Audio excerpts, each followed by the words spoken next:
Assalamualaikum warahmatullahi wabarakatuh. Selamat pagi. Kembali lagi bersama saya, Pak Ira Meransyah. Kali ini kita akan belajar PPKN kelas 12, di mana kita akan belajar tentang materi substansi dan hak, dan kewajibannya warga negara dalam Pancasila. Sebelum kita memasuki materi pada pagi hari ini, langkah baiknya kita untuk berdoa terlebih dahulu. Oke, berdoa dimulai.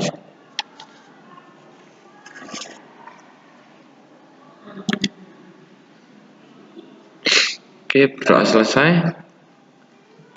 Minggu kemarin kita membahas tentang banyak ya, maksudnya banyak pertemuan yang terlewatkan karena banyak liburnya di hari Senin. Oke, kita mungkin agak cepat di sini karena kita akan mengejar materi. Banyak ketinggalan ketika kita libur. Oke, di sini ada bacaan ya. Kalian juga bisa sambil membaca. Pancasila merupakan ideologi yang mengedepankan nilai-nilai kemanusiaan. Pancasila sangat menghormati hak dan kewajiban setiap warga negara. Bagaimana Pancasila mengatur hak dan kewajiban setiap warga negara? Pancasila menjamin hak-hak asasi manusia melalui nilai-nilai yang terkandung di dalamnya. Nilai Pancasila dapat dikategorikan menjadi 3. Yang pertama ada nilai dasar, yang kedua ada nilai instrumental, yang ketiga ada nilai praksis. Ketika nilai tersebut secara langsung ataupun tidak langsung mengatur hak dan kewajiban warga negara sebagai yang dipaparkan berikut ini. Nah, di sini ada dijelaskan di sini bahwasanya hubungan antara hak dan kewajiban warga negara dengan Pancasila dapat dijabarkan secara singkat sebagai berikut. Yang pertama ada sila pertama ya, ketuhanan yang Maha Esa. Nah, di sini menjamin hak warga negara untuk bebas memeluk agama yang sesuai dengan kepercayaannya, serta melaksanakan ibadah sesuai dengan ajaran agama masing-masing. Sila pertama ini juga menggariskan beberapa kewajiban untuk yang pertama, membina kerjasama dan tolong-menolong dengan pemeluk agama lain sesuai dengan situasi dan kondisi di lingkungan masing-masing. Yang kedua ada mengembangkan toleransi antar umat beragama. Nah, kita harus mempunyai toleransi dan tenggang rasa ketika kita hidup berdampingan berbeda agama, namun kita selalu dalam satu lingkup masyarakat kayak gitu. Itu kita wajib untuk toleransi dan tenggang rasa ya, untuk menuju terwujudnya kehidupan yang serasi, selaras dan seimbang. Nah, di sini untuk poin nomor 3, tidak memaksakan satu agama atau kepercayaan kepada orang lain. Nah, di situ poinnya bahwasanya untuk memeluk suatu agama ataupun kepercayaan itu adalah hak masing-masing individu. Kayak gitu. Sila kemanusiaan yang adil dan beradab. Nah, menempatkan hak setiap warga negara Indonesia pada kedudukan yang sama dalam hukum serta memiliki hak-hak yang sama untuk mendapatkan jaminan dan perlindungan hukum. Nah, di sini ada poin-poinnya. Yang pertama, memperlakukan orang lain sesuai dengan harkat dan martabatnya, sesuai sebagai makhluk ciptaan Tuhan yang Maha Esa. Mengakui persamaan derajat hak dan kewajiban setiap manusia tanpa membeda-bedakan suku, keturunan, agama, jenis kelamin, dan sebagainya. Yang nomor 3, mengembangkan sikap saling mencintai manusia, tenggang rasa, tidak semena-mena kepada orang lain.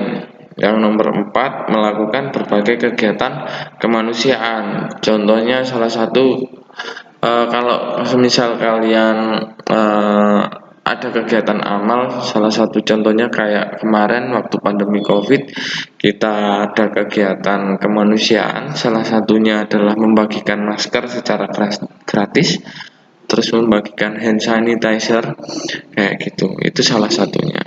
Kita sudah melakukan kewajiban di situ untuk menjaga kemanusiaan yang adil dan beradab.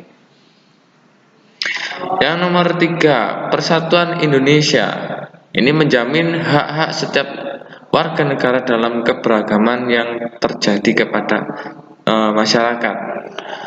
Hak mengembangkan budaya daerah untuk memperkaya budaya nasional. Sila ketiga mengamanatkan kewajiban setiap warga negara untuk yang pertama, menempatkan kepentingan bangsa dan negara di atas kepentingan pribadi atau golongan. Yang nomor 2, sanggup dan rela berkorban untuk kepentingan bangsa dan negara. Nah, ini biasanya orang-orang yang nasionalis ya, orang-orang yang nasionalis itu contohnya TNI, ABRI, masyarakat di Indonesia itu juga perlu yang namanya rela berkorban kalau semisal ada kepentingan bangsa dan negara. Mencintai tanah air dan bangsa Indonesia. Nah, perlukah kita untuk mencintai tanah air dan bangsa Indonesia? Ya perlu, istilahnya. Kenapa perlu? Karena kita hidup di Indonesia. Baik buruknya di Indonesia, kita harus tetap mencintai tanah air dan bangsa Indonesia. Salah satunya untuk mendukung hal-hal tersebut adalah dengan cara menggunakan produk-produk di dalam negeri, menggunakan mata uang rupiah untuk jual beli, menggunakan istilahnya kalau semisal kalian memiliki channel atau produk di dalam negeri, kalian harus memakainya, jangan pakai produk-produk impor. Itu akan akan menyebabkan terjadinya kekurangan konsumen di dalam negeri dalam hal mengkonsumsi barang-barang atau produk-produk di dalam negeri. Terus yang selanjutnya ada mengembangkan persatuan Indonesia atas dasar Bhinneka Tunggal Ika. Jadi ketika kita menerapkan konsep Bhinneka Tunggal Ika, maka kita akan tahu bahwasanya kita hidup di dunia ini itu pasti berbeda. Bahkan antar satu individu dengan individu yang lainnya itu berbeda. Disitulah seni di mana kita harus mempersatukan perbedaan dalam satu kesatuan, yaitu di negara Indonesia. Yang nomor 5, memajukan pergaulan demi persatuan dan kesatuan bangsa. Nah, untuk memajukan pergaulan ini demi persatuan dan kesatuan bangsa, maka diharapkan kalian sebagai warga negara Republik Indonesia perlu dan berhak untuk menjalin sosial silaturahmi dengan lingkungan kalian sendiri, kayak gitu. Sila selanjutnya, kerakyatan yang dipimpin oleh hikmat kebijaksanaan dalam permusyawaratan perwakilan. Nah, dicerminkan dalam kehidupan pemerintah dan bernegara bermasyarakat yang demokratis. Sila keempat ini menjamin partisipasi politik kalian sebagai warga negara yang diwujudkan dalam bentuk kebebasan. Mengutamakan musyawarah mufakat dalam setiap pengambilan keputusan. Tidak memaksakan kehendak kepada orang lain dan memberikan kepercayaan kepada wakil-wakil rakyat yang telah dipilih untuk melaksanakan musyawarah dan menjalankan tugas sebaik-baiknya. Jadi jangan, istilahnya kalau misalnya diajak golput, diajak tidak memilih, mending kalian memilih meskipun keliru. Karena apa? Sesuatu saat yang keliru itu pasti bisa dibenarkan, itu pasti bisa diperbaiki, kayak gitu. Kalau kalian golput, ya kalian tidak punya pilihan dan kalian tidak punya partisipasi untuk menanyakan atau menuntut tanggung jawab dari orang-orang yang terpilih nantinya. Sila keadilan sosial bagi seluruh rakyat Indonesia. Di sini mengakui hak milik perorangan dan melindungi pemanfaatannya oleh negara serta memberikan kesempatan sebesar-besarnya kepada masyarakat untuk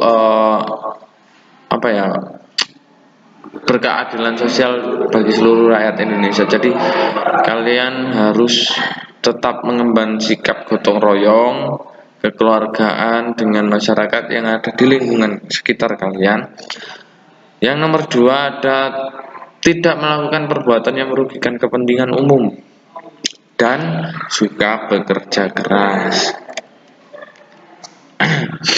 Di sini ada tugas mandiri yang itu akan kalian kerjakan sebagai nilai ulangan harian. Identifikasikan jenis hak dan kewajiban warga negara terkait dengan setiap sila di Pancasila. Tulislah hasil identifikasimu dalam tabel di bawah ini dan presentasikan di depan kelas. Ini nggak usah ya karena kita belum ketemu. Jadi ada sila pertama hingga sila kelima, ketuhanan yang Maha Esa. Terus ada sampingnya itu hak warga negaranya itu kayak apa, kewajibannya seperti apa, dan selanjutnya. Oke, sebelumnya saya mohon maaf kalau semisal ada yang salah atau ada yang kurang berkenan dari materi yang saya berikan, dan saya ucapkan terima kasih banyak karena sudah melihat hingga akhir video, hingga selesai. Jangan lupa nanti komen dan like ya untuk absensi kalian. Untuk nilai-nilai absensi ataupun nilai tugas ataupun nilai ulangan harian itu semuanya saya sudah rekap, tinggal nanti kalian untuk teman-teman yang istilahnya belum absen atau belum mengumpulkan tugas, saya masih menerima tugas kalian, tapi jelas nilai kalian berbeda dengan yang lain yang sudah mengumpulkan tugas duluan. Oke, saya akhiri pertemuan kali ini. Kurang lebihnya saya mohon maaf. Assalamualaikum warahmatullahi wabarakatuh.